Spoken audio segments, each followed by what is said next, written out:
Okay, Jai Hind everyone. So welcome to Boots and Crampons Zoom call on Mount Elbrus, which is the highest in Europe.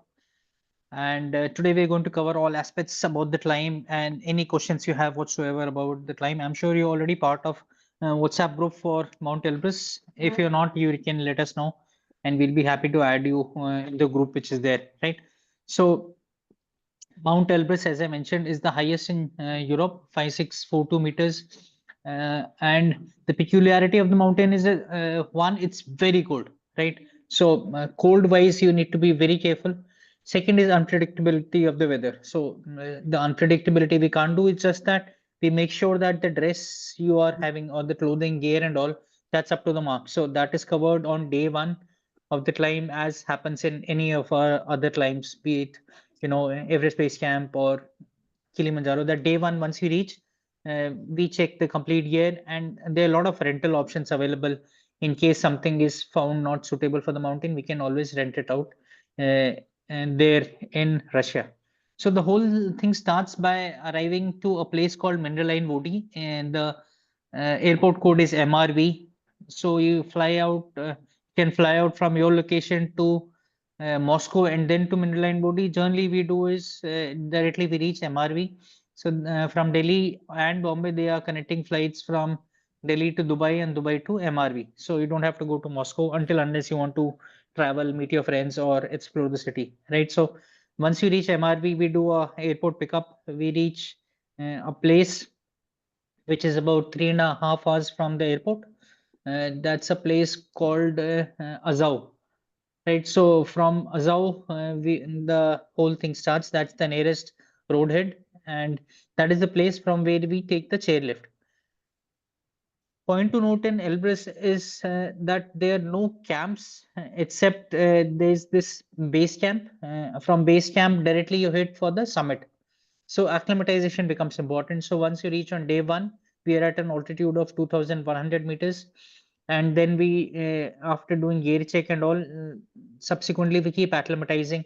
So day two, whatever gear check items we have been planning to rent, we rent out. And then we go to a nearby place called Cheget, or we go to a waterfall which is there close to Tereskol.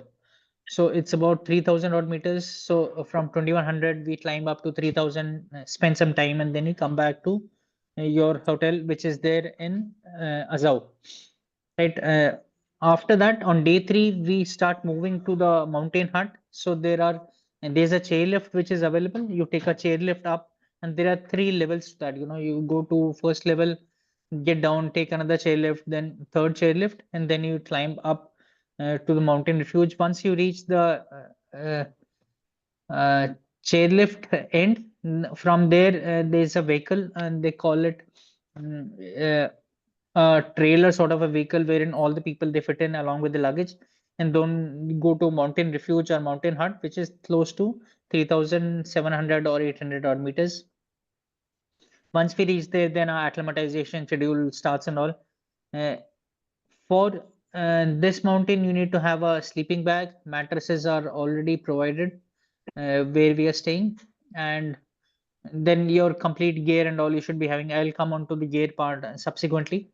But then the training and all starts. So day four, we go on acclimatization hike to a place called Pashtukova Rocks, which is at an altitude of 4,800 meters. So 3,800 to 4,800 meters, there is an altitude gain, and these are very important because, as I mentioned, there are no camps, so you have to rely more on physically going, acclimatizing, and coming back to the base camp which is there, right? So that's important to understand. Day five is a training day wherein we teach you all the aspects of using crampons, tying it properly, wearing the climbing boots, walking in all those aspects. So this you would have done on day four also before going to Pashto Krova Rocks. But then, again, we revise all these things so that once it comes to summit push, you are not looking left and right, and you are aware of how to use the various gears, whatever is required for the climb, right? There'll be few people who will be using ice axe, uh, who all those who are experienced, and others they'll be using only their harness and other gears, right?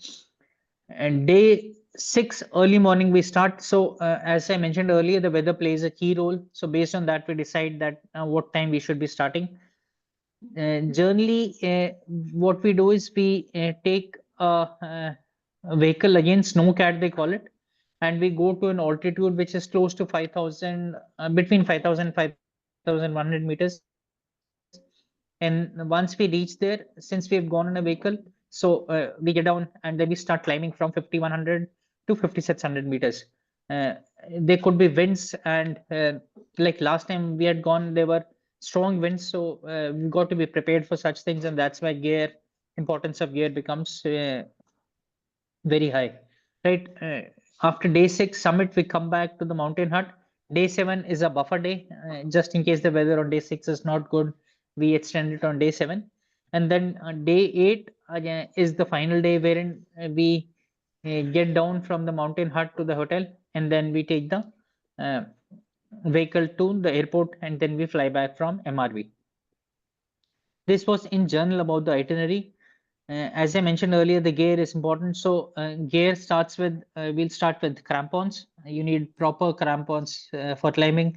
Then you'll need a good double or a triple layer boot uh, for mountain climbing. Again, unlike the trekking shoes which we've been using for treks, herein we need the mountaineering boots. Like so, crampons, boots, a good pair of socks, woolen socks.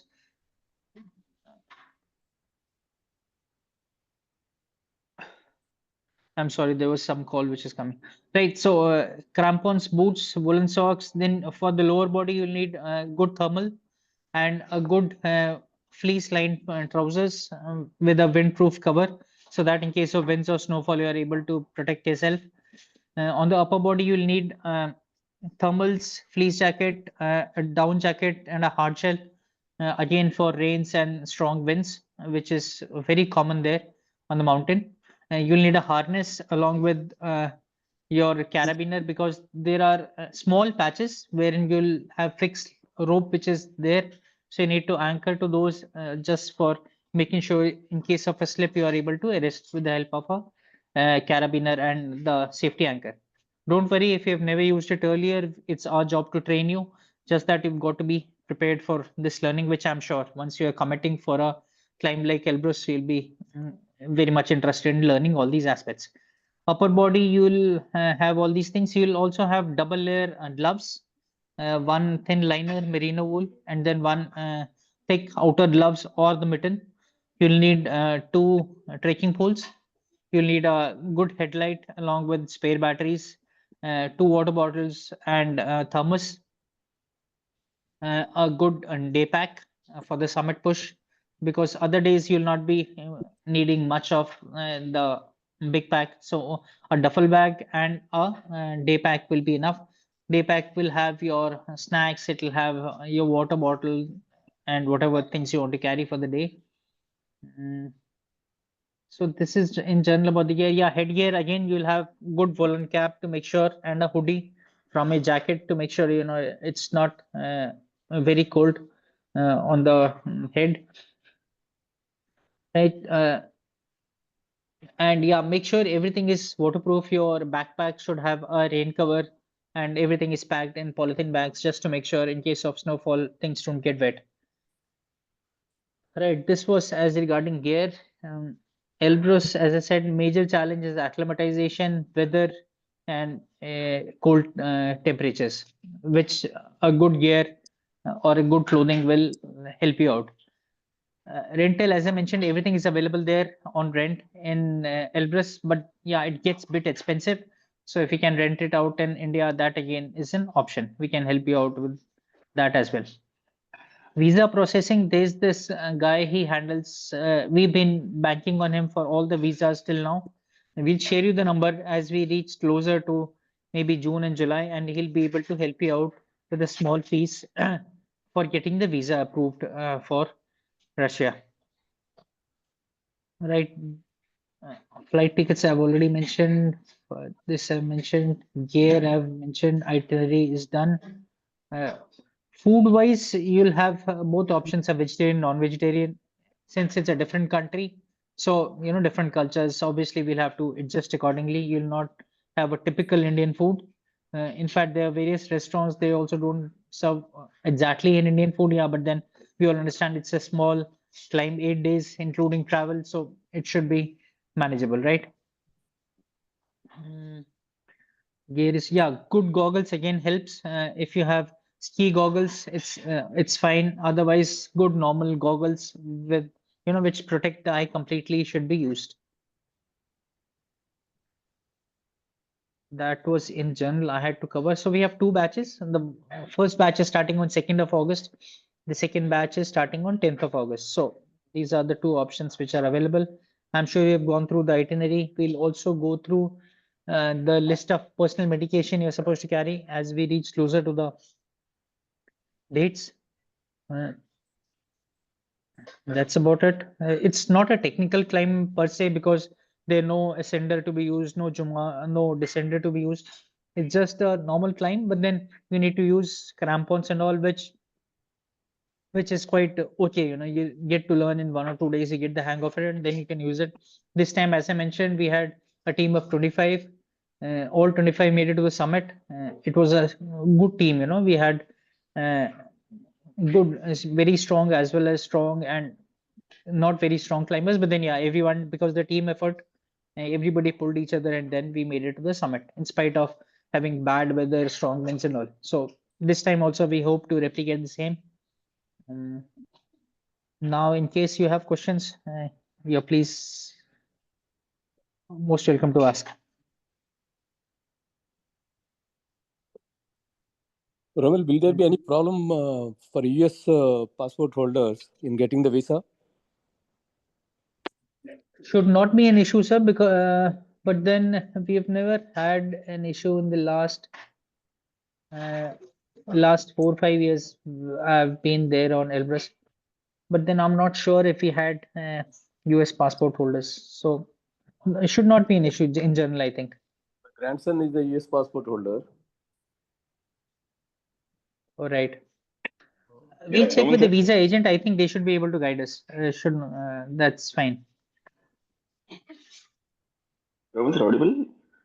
Yeah, Bharat, please go Yeah, ahead. yeah. No, no, regarding this US visa, no, because even last year I met few US climbers Okay. from US climbing Elbrus. So no issues, Perfect. no issues. Okay. Because some people are saying that, for US passport holder, it's not advisable to go to Russia. They might create some problems there later.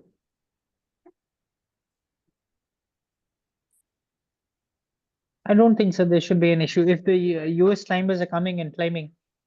Hmm. And then the visa agent should be able to guide you. Once we share the number and all, so he should be able to. If we get a visa, then that's been given by the Russian authorities. So sure, either they'll reject it upfront, or if they allow, then after that there should not be an issue. Once they issue the visa, there'll not be any complications, It during should the not be. stay there. I mean, because the country itself has issued the visa, so Yeah. there should not be any problem. Now regarding the gear, Romel, since we are actually planning for Everest in 2027, do you advise us to buy the gear as and when we proceed towards that date? Or is it better to rent out everything for each and every climb separately? I would strongly recommend that you buy it because uh, Mm. rental is an option if you are just going it once, and you don't plan to go ahead. If you have a clear-cut plan of climbing subsequently as well, then it's good to have a personal gear Mm. because personal gear gives you that confidence, and your personal things you know how to handle everything because shoes, let's say an example of shoe, the shoe Mm. which you might get in Nepal would be different than the one you get in Russia and different, so Yeah, sometimes you may not get the exact size, your comfort level would be different. So it's advisable that if you have made your mind to continue in the sport, then yeah, personal gear is always advisable. yeah, definitely. If things, depending on how things work out, definitely 27 May, April is on cards. Great, sir. Everest. Sure. I think in that, if that is the case, then it's a good way to start building your gear Mm. uh, from the essential, like the boots, crampons, because one, you're not spending time and again on, rental, because Mm. as such you're buying it one time. And Mm. second is, as I mentioned earlier, my shoes are more comfortable than, getting a point 0.5 size more or point 0.5 less, Yeah. because, the Mm. rental, you don't have a control. Yeah. And then you get used to your gear, it's much better. Yes, exactly, sir. Mm. Okay, then you have to help us out. Give us from where to buy and what, which company. Sure. Mm. Should not be a problem. So, in fact, tomorrow me and Bharat are traveling to Kathmandu. A few of our friends who are climbing Everest this year, they've Mm. asked us to do some bit of shopping for them. So we'll be going ahead and doing that, and that time we can share. These are the options which are available. Based on that, you can take a call. Yeah. But Bharat said he'll be in Hyderabad till end of February. So plans keep changing. Travel, so something or the other is always there. Okay. So when are you back, Bharat, in Hyderabad? Hi sir, hi sir. Sir, I'll be back. I'll be back mostly before 23rd. Yeah, I'll be in Delhi for 2 days. So 23rd February I'll be back. Until March end I'll be in Hyderabad only, sir. Okay, that's It's good. just a short trip. So I'm planning to be there after March 9th. After Okay, okay, yeah. my I'll be, March. I'll be, I'll be there, sir. Okay.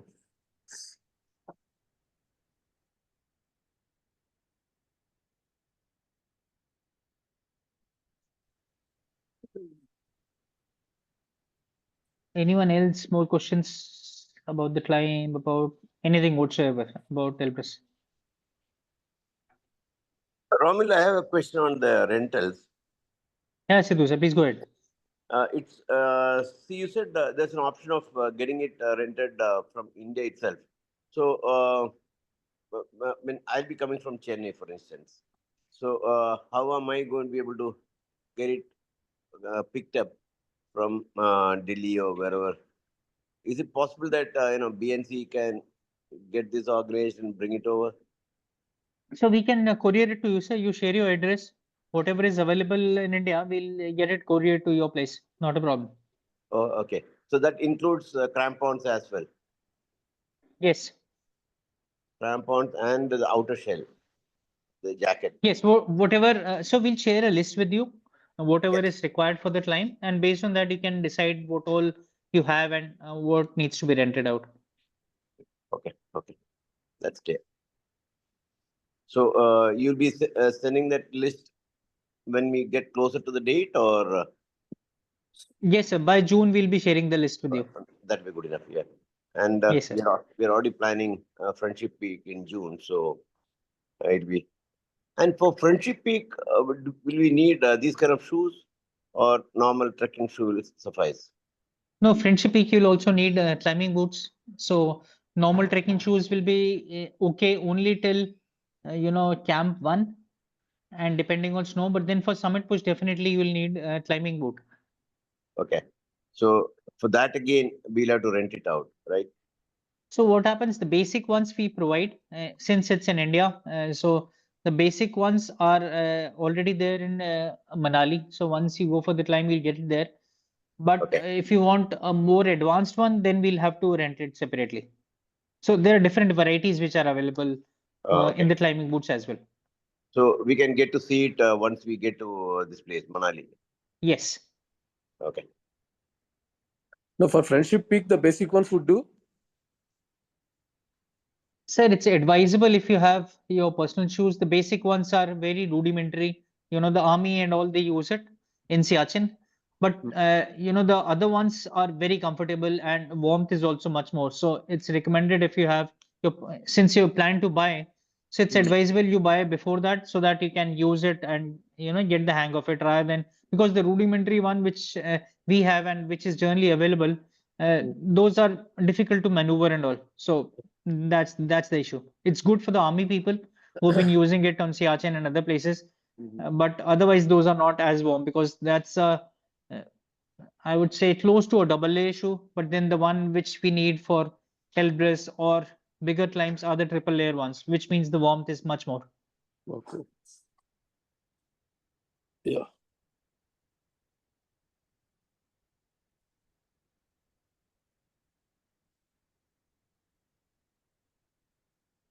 In fact, after this, we have a call for Friendship Peak as well. Is So, it? What time is that? yeah, 6 p.m. 6 p.m. Oh. Mhm. So, in case since you are joining for Friendship as well, so you can join it, and we'll cover all the aspects of Friendship Peak subsequently. Okay. So, are you going to be sending the link for that, or is it the same link? I'll share the link, sir. I'll share. Rachit, would you mind sharing the link on the Elbrus group as well? Sure, doing that. Thank you so much. Any other questions? Yeah, that's it. Done then. Thank you so much, everyone. Feel free to ask in case any more questions come to your mind subsequently. And the WhatsApp group is meant for this purpose only, so that you are not left with any confusions and doubts before you start the climb. Okay, Romil, bye then. Thank Bharat, you, Roman. Thank you so much, guys. All the best. bye. It has always been energizing seeing you. Thank you so much, sir. It's the other way around, I would say. Thank you. Bye. Bye, sir. Bye, Regards. bye, bye, bye. Bye.